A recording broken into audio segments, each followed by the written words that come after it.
Artificial intelligence వల్ల ఏంటంటే చాలా వరకు ఏంటంటే టెక్నాలజీ పరంగా గూడా ఏంటంటే ఫాస్ట్‌నెస్ ఆఫ్ ది వర్క్ అనేది పెరుగుతుందండి.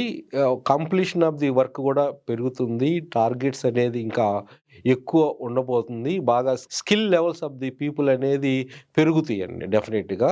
కాపోతే ఏంటంటే ఎక్కడైతే లో స్కిల్స్ ఉన్నాయో ఆ యొక్క ఎంప్లాయ్‌మెంట్ అనేది కొంతవరకు ఇంపాక్ట్ అయితే ఉండబోతుంది. వాళ్ళని గూడా ట్రైన్ చేసేసి హైయర్ స్కిల్ లెవెల్స్ తీసుకొస్తే అవుట్‌పుట్ అనేది ఎక్కువ ఉండబోతుంది. ఇంకోటి రోబోటిక్స్.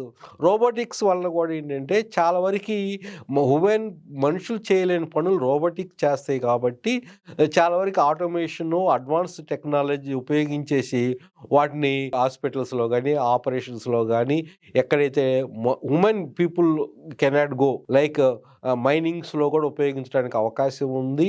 అట్లనే చాలా వాటిలో రోబోటిక్స్ అనేది ఇప్పుడు చాలా విషయాల్లో చాలా ఈవెన్ రోబోటిక్స్ మిలిటరీ కూడా ప్లాన్ చేస్తున్నారు. అంటే హ్యూమన్ లెస్ అనమాట మిలిటరీ సైనికుల్లాగా. ఇట్లాగేంటంటే అన్ని ఫీల్డ్‌లో కూడా రోబోటిక్స్ కూడా రావటానికి అవకాశం ఉంది.